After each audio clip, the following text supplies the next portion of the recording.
Professor Moriarty, arch nemesis of Sherlock Holmes, the template for all supervillains that ever will be. One of the greatest characters ever created in fiction. The original canon, Sir Arthur Conan Doyle's original canon of Sherlock Holmes stories, Professor Moriarty never really appears on stage. He's an idea. Holmes talks about him. Holmes recounts conversations with him to Watson, but we never really see him on the page so much. But popular culture is just in love with this idea, Professor Moriarty, and I thought, well, why not take this idea that is Professor Moriarty and make him the leading man of his own story, Putting Professor Moriarty in a story is a great idea. I mean, any non-canonical version of Sherlock Holmes has Professor Moriarty in it as a living, breathing human being. He appears on screen, appears on film, we've seen him a lot, but I've personally never seen him as a leading man, At least not in comic books. I mean, it's been done in a couple of novel series, but it's never really been done on film. It's never been done in comic books. I think we had the first Professor Moriarty comic book, So I was very happy that we were the first ones to do that.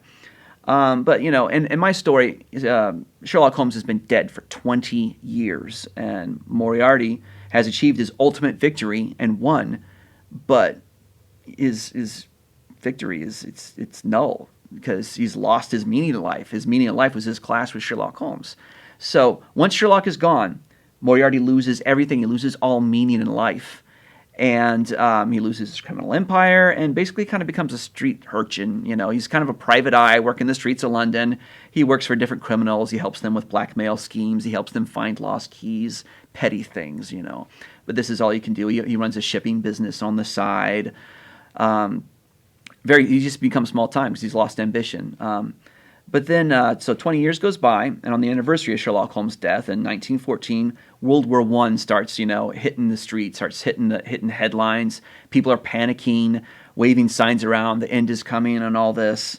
And Moriarty is engaged by British security services. They found him. They know who he is. They say, "We want you to find Mycroft Holmes." They blackmail him. And he knows it's a trap, but hey, it involves the Holmes.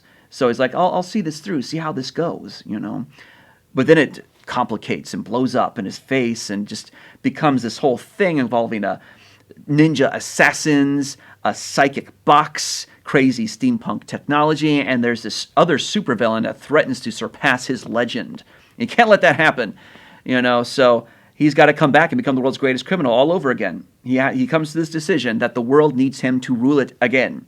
So he's trying to forge his way in a world without Sherlock, trying to find meaning in life. It's a complex Holmes-style mystery, but with this epic James Bond sort of feel, And our first storyline, The Dark Chamber, even has a massive villain's underground layer death ray climax, a la Dr. No or something like that. So there's a lot of really cool different genre elements I borrow from different sources to make the story work the way it does. So. Awesome.